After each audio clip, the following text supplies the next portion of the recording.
Hola, ¿qué tal? Bienvenidos un día más a esta sección del canal. Mi nombre es Tamara Amado y hoy vengo a hablar de un clásico. Hoy voy a hablar de Crimen y Castigo de Dostoyevsky.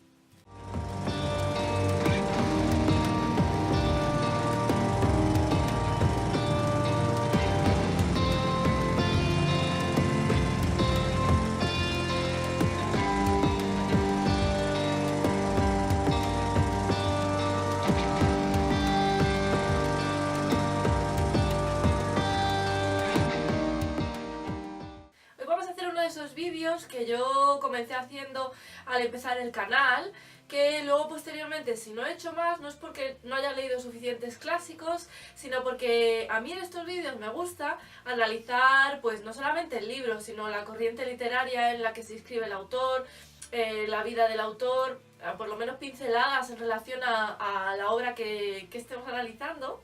Y bueno, pues este tipo de vídeos llevan más tiempo. La edición que tengo yo es esta, es de la editorial de bolsillo. Si no se viera bien la cubierta, yo subo una foto. Esta edición es una edición de bolsillo, de tapa blanda. Y aunque este libro hace un tiempo que lo tengo, estas páginas se conservan muy bien, o sea que hay otros libros en mi estantería con el mismo tiempo que tiene este, y sin embargo las páginas pues han empezado a ennegrecer y no sé si lo podéis apreciar, pero las páginas siguen bastante claritas. O sea que a mí esta edición me gusta. Me gusta la edición, me gusta el tacto de las páginas y esta cubierta también me gusta bastante. Responde a la sección clásica dentro de la editorial de bolsillo. Y aunque digo que esta edición me gusta externamente, me gustan sus páginas, pero hay algo de lo que esta edición carece que para mí es muy importante. Lo he dicho alguna vez y dejaré los enlaces, por ejemplo, de los clásicos que ya hemos repasado en este canal, como por ejemplo creo que lo comenté en Ana Karenina. Para mí es muy importante que el libro que estamos leyendo, cuando es un clásico, cuando dista mucho en el tiempo de nosotros, de las corrientes literarias que puedan imperar en este momento en el país en el que nos encontremos, de los movimientos literarios, pues me parece importante que dentro lleven ese análisis que precede a muchas de las ediciones de obras clásicas, que es muy importante porque nos habla de la época, nos habla del autor y nos sumerge, nos deja en la época en la que se escribe la historia, nos deja en la época en la que se escribe el libro. Para comprender al 100% una obra o lo que sea en la vida, ¿vale? Para comprender al 100% hay que ser capaces de salir del lugar en el que nos encontramos nosotros y viajar hasta el lugar en el que se encuentra el otro, en el que se encuentra una historia o la persona que queramos ayudar, al otro lugar, ¿no? Porque si no, ni vamos a aprender nada, ni vamos a comprender nada, incluso hasta puede que nos enfademos con ciertas cosas que contenga el libro, pues porque simplemente no compartamos unas ideas. Pero bueno, si tu edición es como la mía, que no tiene introducción, ¿vale?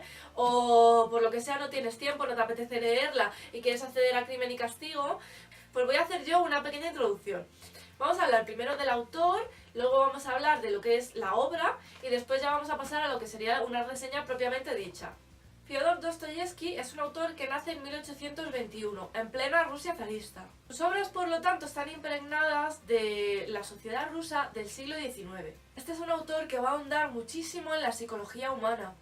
En 1843 termina sus estudios de ingeniería militar y pasa a formar parte del ejército, pero esto no es algo que a Dostoyevsky le gustase, es algo que él hace dejándose llevar por la influencia del padre. En 1849, por pertenecer a un grupo intelectual liberal, le mandan a Siberia. Le mandan a Siberia para matarle. Lo que pasa que en el último momento le conmutan la pena y le dejan 5 años de trabajos forzados. Esto va a marcar profundamente a Dostoyevsky y va a influir en su literatura posterior. Y sobre esto y la sociedad rusa del momento, ahora vamos a hablar un poquito sobre ello, ¿vale? Para que entendamos mejor por qué él llegó a estar allí y cómo estaba la sociedad en ese momento. Porque de ahí salen muchos de sus personajes, de ahí salen muchas de sus obras. En 1854 le liberan, pero le vuelven a meter en el ejército. Dostoyevsky además era enfermo, padecía epilepsia y esto le impedía trabajar o concentrarse durante largas jornadas en lo que estuviera haciendo. Por ejemplo, no podía escribir seguido durante mucho tiempo porque tenía problemas con esta enfermedad. Los personajes de Dostoyevsky son personajes oscuros, son personajes torturados. Sabemos que Dostoyevsky era adicto al juego, que fue traicionado por numerosos de sus amantes, que Dostoyevsky él mismo poseía el carácter que tienen sus personajes, ¿no? Él mismo tenía un carácter apesumbrado. y él ha llegado a ser considerado como el último artista del sufrimiento. Durante su estadía en la cárcel, él se convierte al cristianismo ortodoxo. Él considera el sufrimiento como una parte de redención hacia el tema del pecado, ¿vale? Su obra tiene un contenido religioso. Él se casó primeramente con María, que era una mujer que estaba enferma de tuberculosis. Él se gastó gran parte de sus ahorros en el juego. La mujer se va deteriorando poco a poco y en 1864, un mes después de su muerte, es cuando publica Memorias del subsuelo, que la había estado escribiendo pues, en el lecho de muerte de su mujer mientras la acompañaba. Dostoyevsky fue un autor que rompe el molde de la novela tradicional rusa. Crimen y Castigo es una novela que fue escrita hace 150 años y hoy nos sigue conmocionando y mañana seguirá conmocionando. Es una obra que por eso la he traído aquí al canal. Es una obra que merece que nos paremos a reflexionar sobre ella, que nos paremos un poquito a reflexionar tanto de su trama como de la obra de Dostoyevsky, como de la vida que él vivió y el entorno en el que crea estas obras. Crimen y Castigo es un thriller y estamos enganchados a ella aunque sepamos desde el minuto 1 quién ha cometido el asesinato. Su adicción al juego, todas las deudas que él va generando porque las va saldando y las vuelve a generar. Todo eso contribuye a que él venda novelas, busque editores desesperadamente para poder seguir saldando sus deudas. Cuando le queda un mes para entregar su siguiente novela, un amigo le convence de que contrate a una chica o una taquígrafa para que le ayude a pasar sus notas a limpio, pues para que termine antes. Que será la taquígrafa que le ayude, se convertirá en la relación más estable que tiene el autor, que la acompaña ya hasta el final.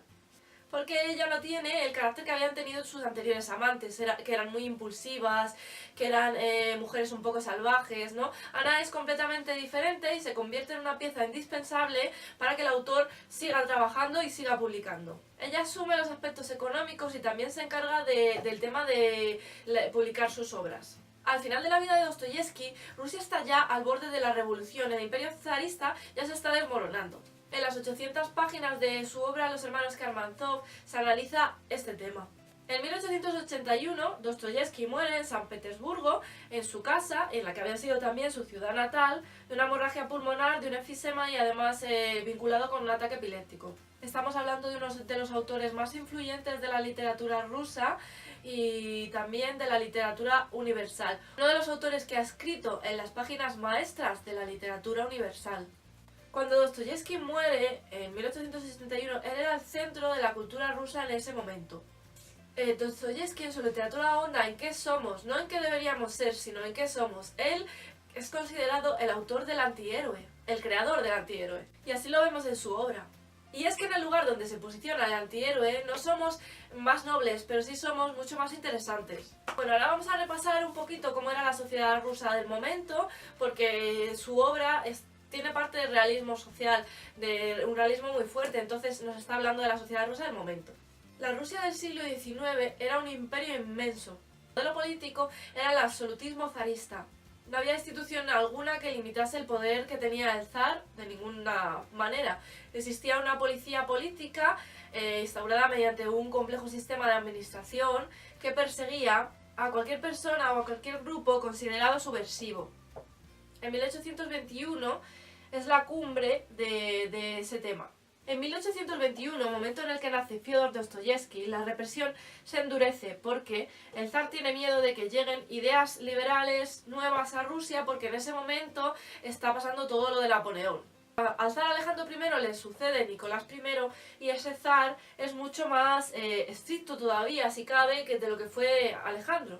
Respecto a la sociedad rusa del momento, estamos hablando de un sistema estamental típico.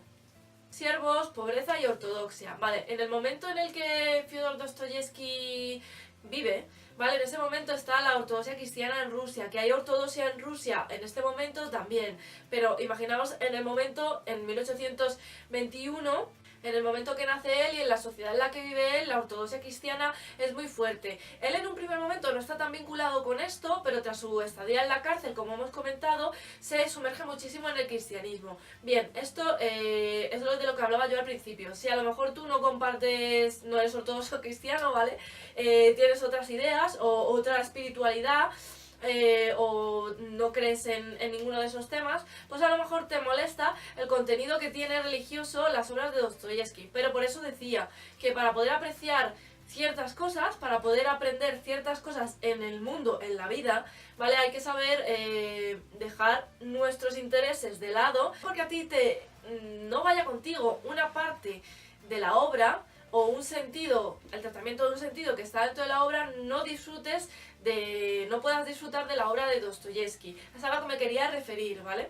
Entonces, para disfrutar de Crimen y Castigo nos tenemos que ir a la sociedad rusa del siglo XIX, a la sociedad en la que nace el autor, y tenemos que comprender qué valores imperan en esa sociedad para poder degustar la obra entera. En conclusión, la sociedad rusa de ese momento la podemos resumir en 2 palabras: pobreza y ortodoxia. La mayor parte de la sociedad, porque sabemos que en la Rusia zarista había 2, 3 que tenían dinero y que controlaban todo, pero la inmensa parte de la población rusa, que era muy grande en número, estaba sumida en la pobreza. Sin embargo, en el momento en el que se escribe Crimen y Castigo, hay un movimiento migratorio del campo a la ciudad. ¿Qué sucede? Que empieza a aumentar el número de crímenes, y al aumentar el número de crímenes, pues inspiran, por ejemplo, a Dostoyevsky a escribir Crimen y Castigo. Crimen y Castigo es publicada por primera vez en 1866 y se publica en 12 partes en la revista El Mensajero Ruso. Como ya sabemos, esta es una de las novelas más importantes de la literatura rusa, pero también de la literatura universal. Esta novela tiene un fuerte componente psicológico y también filosófico. ¿Realmente hay crimen sin castigo?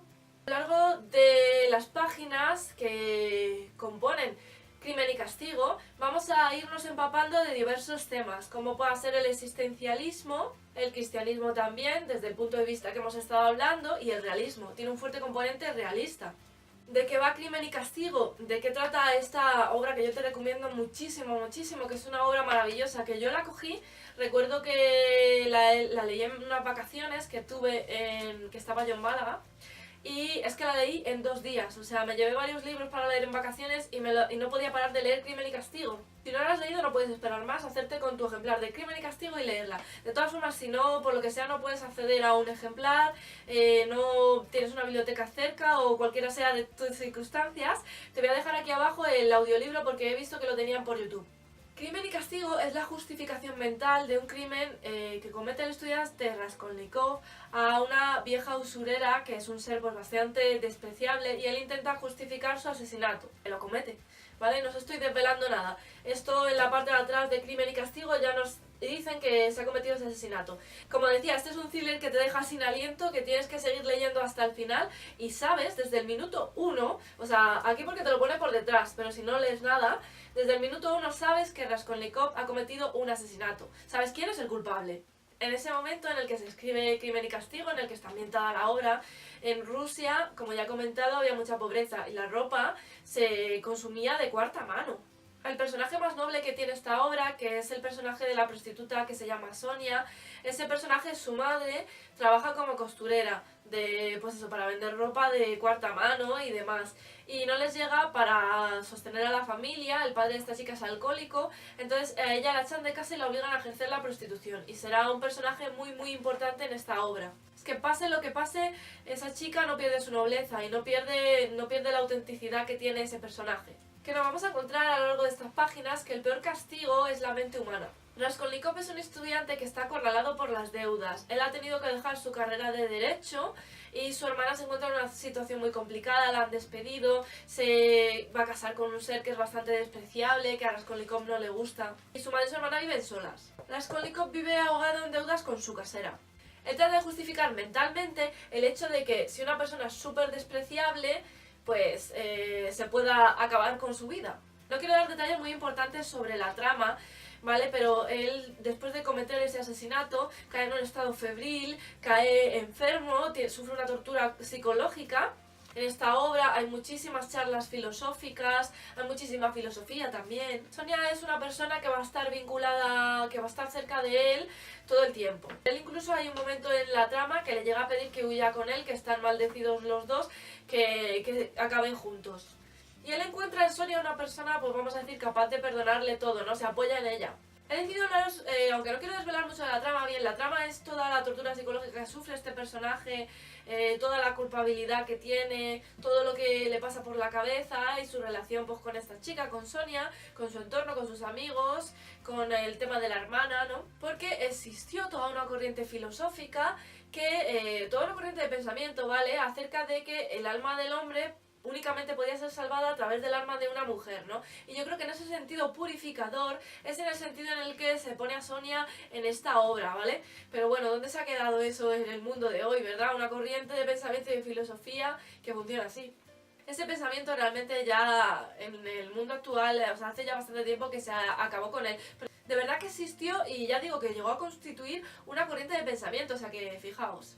Esta obra está llena de discurso filosófico, está llena de reflexión, está llena de muchísimas reflexiones que tienen vigencia hoy y, como decía, tendrán vigencia mañana.